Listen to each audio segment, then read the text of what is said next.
सोरनि phone फैलायखैरा time गैयालाय मा एनि टाइम फन हरबाय थाग्रा जाखोलै बिलाय बे जानाय नङालै बिजों जानाय नङा रिसिभ खालामो र' हाय हेलौ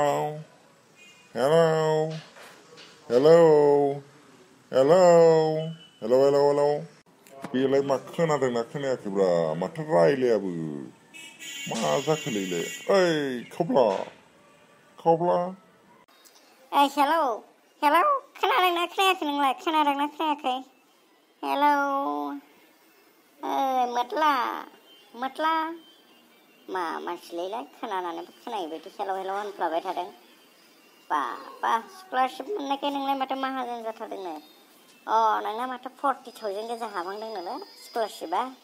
आंबो खावसे होनांगोनलै खिन्थु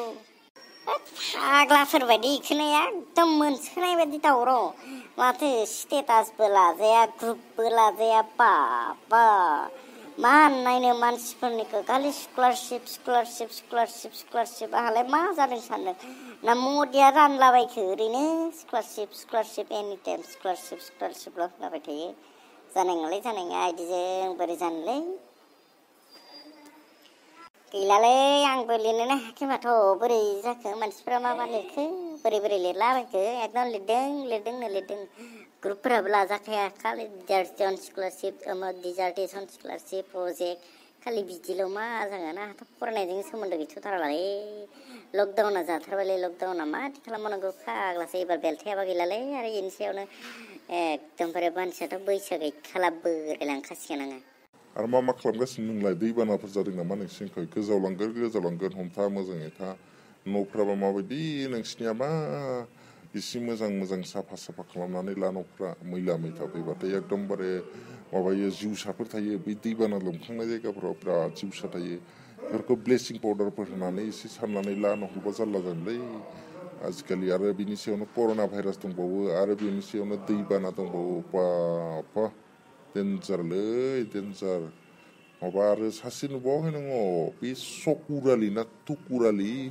मा जाबावदों इनियाबो बाबा माबा इन्डिया इज न' COVID-19 सो होनलायलाङो माथो आसोलालाय फाग्लासो इंलिस बुंनायाबो जाखायालै बिथांनिया एकदमबारे गोदाव सोरावखा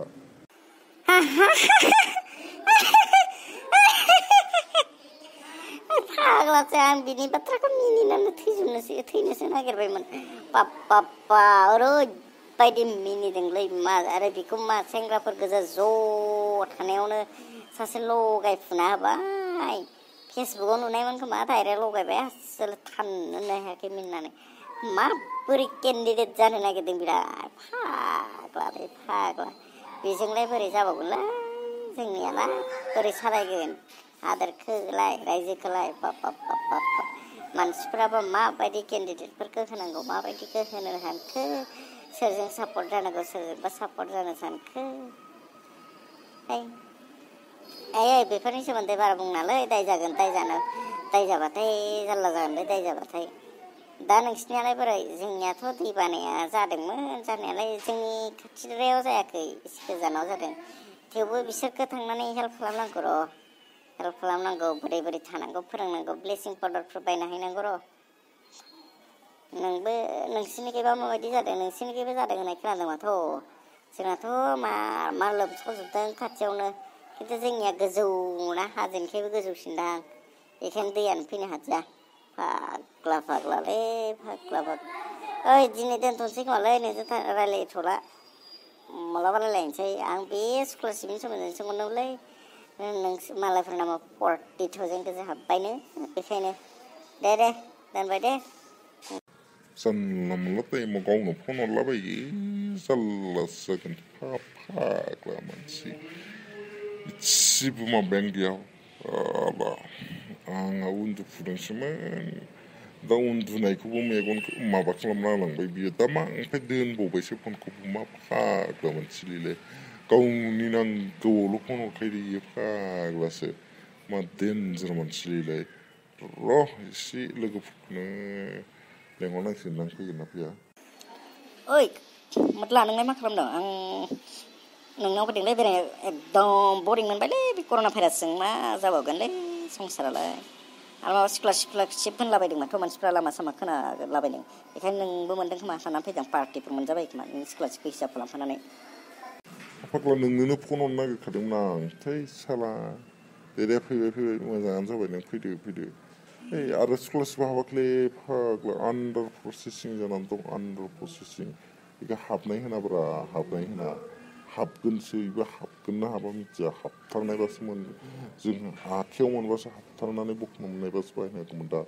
पार्टियाथ' सिन्था गैया हाबबाथाय होगोन दे नोंनोबो खावसेखौनो होबावगोन आंनोथ' लंपेन्ट गस्ला बायनो मोनबानो जाबाय ओमफ्राय बाखि मालायनो होजोबगोन आं नोंलाय मालाय नोंसोर स्कलारशिप मोनलाबायसिगोन 40,000 गोजौ मा खालामनो नोंलाय दैबानाफ्राव एसे रायजोफोरनो हेल्प खालामब्रा बे 40,000 फ्रियाव मोनखानायालाय एसे गरनैसो रायजोफोरनो होबानोथ' जागोन ना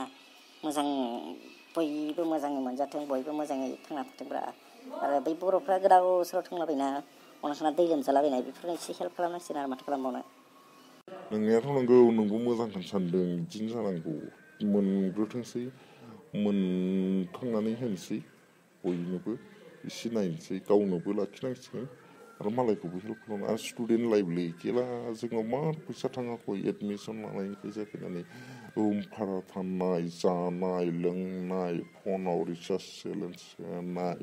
मा नायनो आरो नै दा बिएड एडमिसन लाबावनांगौनो सोरबाथ' मायावबा लाबोगोन मा खालामनो बेफोरखौ लानोसै बैसोआथ' गैला बोरायखाबाय एमए पास जानाय माने बोरायनायसो जाखाबाय आंनाथ' लाइफआनो खावसे जोबखाबाय फाग्लासो फाग्ला जाफुदोंब्रा सेंग्रा जाफुदों मा बिदि बुंलाबायो नोंलाय फाग्ला लाइफआव साक्सेस जानोबा गासैखौबो कन्ट्रल खालामना थानो हानांगोनलै भाइ बिदि जायोबा बोरै जानो जोंनि फरायनाय लिरनाय हाल साल हारिमु गासैखौबो दा नोंसोरबायदि मानसियानो